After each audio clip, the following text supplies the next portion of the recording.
अगर युद्ध में आसमान से 40 सेकंड तक आग बरसते रहे तो क्या होगा। ये है मेड इन रसिया स्मर्च, एक ऐसा रॉकेट आर्टिलरी सिस्टम जो बैटलफील्ड को मिनटों में बदल सकता है। स्मर्च एक 300 mm मल्टीपल रॉकेट लॉन्चर है, मतलब 12 रॉकेट सिर्फ 38 सेकंड में फायर कर सकता है और लगभग 1 से 1.5 किलोमीटर का क्षेत्र एरिया सेकंडों में खत्म कर सकता है।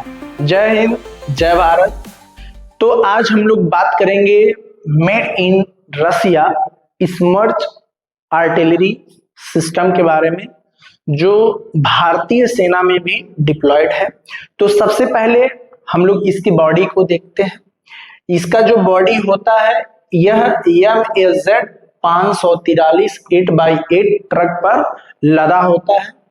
8x8 मतलब जो इसमें ट्रक होता है, ट्रक के लगभग 8 पहिए होते हैं और 8 पहिए इंजन से कनेक्ट होते हैं। मतलब ये किसी भी जगह पे उबड़ खाबड़ नदी नाला कहीं पे भी जा सकता है।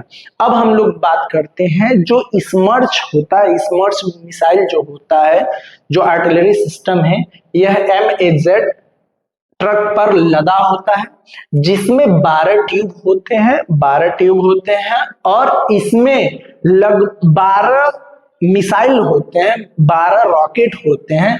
जिस रॉकेट का जो मोटाई होता है लगभग 300 mm का होता है और इसकी जो लंबाई होती है रॉकेट की, यह लगभग ये समझ लीजिए 1 मंजिला से 2 मंजिला जितना बड़ा इसका रॉकेट का लंबाई होता है। सबसे बड़ी बात ये है कि जो ये ट्रक है, ट्रक का जो केबिन है, केबिन क्रूज मतलब जिसमें जो सोल्जर्स होते हैं इसको ऑपरेट करते हैं, फायर करते हैं, ये हर एक तरह से प्रूफ है। तो ये गैस से प्रूफ है। मान लीजिए कहीं पे एटॉमिक ब्लास्ट होता है, परमाणु बम का हमला आसपास हो जाता है, तो ये रेडिएशन से भी बचा सकता है, किसी भी खतरनाक गैस से बचा सकता है। बुलेट प्रूफ होता है, जो इसके अंदर होते हैं इसमें किसी भी प्रकार का कोई भी गैस नहीं जा सकता है। तो अब सवाल आता है, जो स्मर्च है आर्टिलरी सिस्टम, इसको कैसे पता चलता है कि दुश्मन कहाँ है। तो इसके सबसे 3 बड़े रास्ते हैं। पहला, सैटेलाइट से GPS के माध्यम से लाइव लोकेशन को देखा जाता है और स्मर्च के कंट्रोल रूम तक लोकेशन को भेजा जाता है। तो और जो दूसरा मेथड है, ड्रोन जो होता है, ड्रोन को भेजा जाता है, ड्रोन से लाइव लोकेशन का पता किया जाता है। और सबसे बड़ी बात यह है कि मान लीजिए मौसम खराब हो जाए और सैटेलाइट के माध्यम से या ड्रोन के माध्यम से हम लोग ना पता कर पाए दुश्मन के लोकेशन को, दुश्मन कहाँ पे है, तो हम लोग इसको मैनुअली भी ऑपरेट कर सकते हैं। मतलब सैनिक के द्वारा डायरेक्शन को डिकोड करके वहां पे हम लोग हमला कर सकते हैं। तो आप ये देख सकते हैं, ये है कंट्रोल रूम, जहां पे स्मर्च मिसाइल को आपको डाटा दिया जाता है कि दुश्मन का लोकेशन यहाँ पे है। ये है सैटेलाइट और ड्रोन। यदि हम लोग चाहें तो सैटेलाइट के माध्यम से पता कर लेते हैं कि किस जगह पर दुश्मन है, या ड्रोन के माध्यम से हम लोग पता कर लेते हैं कि दुश्मन किस जगह पर स्थित है और उसको हम लोग कंट्रोल रूम तक भेजते हैं। कंट्रोल रूम क्या करता है, स्मर्च आर्टिलरी सिस्टम को ये बताता है, उसका लोकेशन देता है दुश्मन का, और उस जगह पे लोकेशन को लॉक करके इसमें जो बैठा क्रू मेंबर होता है, जो ऑपरेटर होता है, जो सैनिक ऑपरेट करता है मिसाइल को, वह इसको मिसाइल को दाग देता है, फायर कर देता है, जिससे जो दुश्मन का क्षेत्र होता है लगभग 1 से 1.5 किलोमीटर का क्षेत्र तबाह हो जाता है, खत्म हो जाता है। तो आगे हम लोग बात करते हैं जो फायरिंग मैकेनिज्म क्या है, इसका जो फायर करने का तरीका होता है, फायर होता है, ये क्या है। तो आगे हम बात करते हैं इसके फायरिंग प्रोसेस क्या है, कैसे फायर होता है। तो ट्रक रुकते ही, सबसे पहले ट्रक आएगा, ट्रक रुकते ही पहला काम होता है, जो हाइड्रोलिक होते हैं इसके ट्रक में हाइड्रोलिक जैक्स लगे होते हैं। ये सबसे पहले नीचे आता है, आप देख सकते हैं यहाँ पे सबसे पहले नीचे आता है। नीचे मतलब मिट्टी में धंस जाता है। नदी नाला कीचड़ रेगिस्तान बर्फ कोई भी जगह वहां पे जाता है वहां पे धंसा देता है, ताकि जब मिसाइल फायर हो तो ये ट्रक पलटे ना। और दूसरा जो है, इसके अंदर एक कैबिन में जो क्रू मेंबर होता है, सोल्जर होता है जो ऑपरेट करता है, वह मिसाइल की डायरेक्शन को आप यहाँ पे देख सकते हैं। जो 12 ट्यूब है, 12 ट्यूब के डायरेक्शन को चेंज करता है और लाइव लोकेशन से दुश्मन के क्षेत्र को लॉक करता है और लॉक करने के बाद फायर कर देता है।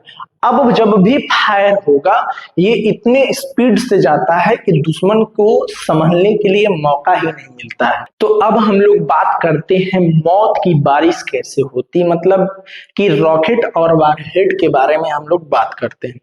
तो जो स्मर्च के रॉकेट में सबसे खास बात यह है कि इसका जो नोज होता है एक गैस जनरेटर होता है जो हवा में रॉकेट की दिशा को करेक्ट करता है। मान लीजिए उड़ते बाएं दाएं में लोकेशन को लॉक करने में यदि इसको किसी तरह से दिक्कत होता है तो ये अपने खुद से डायरेक्शन को चेंज करता है। और इसमें अलग अलग बम भरे जा सकते हैं। जो इसका आपको वारहेड दिख रहा होगा, वारहेड मतलब जिसमें बम रखा जाता है, एक्सप्लोजिव एलिमेंट्स रखे जाते हैं, पदार्थ रखे जाते हैं जो गिरता है और ब्लास्ट करता है। तो इसमें ये नहीं कि किसी एक प्रकार का ही बम इसमें रखा जा सकता है। सबसे यदि खतरनाक या भयावह बम है कोई तो इसमें क्लस्टर बम भी रखा जा सकता है। ये जो आपको छोटा छोटा दिख रहा है इसमें आप क्लस्टर बम भी रख सकते हैं।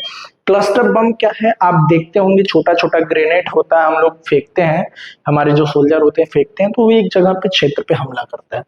ये क्या करता है, इसमें छोटे छोटे उसी टाइप के क्लस्टर बम को रखा जाता है और जहां पे ये गिरता है उसको मारता है पूरा चिथड़ा चिथड़ा, मतलब इसमें ये समझिए छोटा छोटा बम रखा हुआ है तो ये पूरा मारता है, चिथड़ा चिथड़ा उड़ा देता है। और यह एक भयावह मंजर होता है, बहुत भयावह मंजर होता है। यह रॉकेट हवा से ही दुश्मन के रास्ते में माइंस बिछा सकता है। मान लीजिए कहीं पे दुश्मन आ जा रहा है, ये रास्ता है दुश्मन का, यहाँ पे माइंस बिछाना है तो क्या करेंगे, यहाँ से ये रॉकेट उड़ कर जाएगा और ये अपने आप को खुद को ब्लास्ट करेगा और इसमें से माइंस गिरेंगे और इस पूरे रास्ते में माइंस बिछ जाएंगे। क्या बिछ जाएंगे, माइंस बिछ जाएंगे। और एक बार फायर होने के बाद ये लगभग 90 किलोमीटर की दूरी तक वार कर सकता है। मतलब एक बार फायर हुआ, मान लीजिए यहाँ ए है और यहाँ पे बी है, ये ए और बी के डिस्टेंस बीच की दूरी मान लीजिए 90 किलोमीटर है। यहाँ से ये स्मर्च मिसाइल एक बार फायर होगी, जो इसका रॉकेट होगा फायर होगा, ये लगभग 90 किलोमीटर तक डिस्टेंस तक वार कर सकता है। कहाँ से, 20 से 90 किलोमीटर तक, 20 से 90 किलोमीटर। तो आगे हम लोग बात करते हैं जो स्मर्च की सबसे बड़ी ताकत है, इसकी रफ्तार है। फायर करने के बाद इसे पैक करने में सिर्फ और सिर्फ 3 मिनट लगता है। आप देख सकते हैं ये फायर कर रहा है, फायर करने के बाद ये सिर्फ और सिर्फ 3 मिनट में अपने आप को पैक कर लेगा, समेट लेगा। इसके पहले कि दुश्मन को पता चले गोला कहाँ से आया और कोई पलट कर हमला करे तो स्मर्च वहां से कई किलोमीटर दूर जा चुका होता है। इसे कहते हैं शूट एंड स्कूट, मतलब मार लो और भाग जाओ। मतलब ये है कि वार करने के बाद, दुश्मन के ऊपर हमला करने के बाद जो स्मर्च आर्टिलरी सिस्टम है ये लगभग 3 मिनट में अपने सारे हथियार को समेट कर अपना लोकेशन चेंज कर सकता है, भाग सकता है। और सबसे बड़ी बात है इसमें दोबारा रिलोड करने में, रिलोड मतलब फायर हो गया, मान लीजिए 12 मिसाइल, 12 का 12 मिसाइल फायर हो गया तो रिलोड करने में इसको 20 मिनट टाइम लगता है। 20 मिनट में इसमें 20 मिनट से कम टाइम लगता है। 20 मिनट से कम टाइम में इसमें नए रॉकेट जो है भरे जा सकते हैं। ये है स्मर्च, भारत के भी पास कई यूनिट में है जो हमारी सरहदों पर हमारी रक्षा करती है। तो हमारा वीडियो यहीं पे खत्म होता है। यदि आपको डिफेंस, जियोपॉलिटिक्स और देश दुनिया से रिलेटेड, एजुकेशन से रिलेटेड आपको जानकारी चाहिए तो आप हमारे चैनल को शेयर कीजिए, सब्सक्राइब कीजिए और हमारे इस वीडियो को लाइक कीजिए। हमारा वीडियो यहाँ पे खत्म होता है। जय हिंद, जय भारत, भारत माता की जय।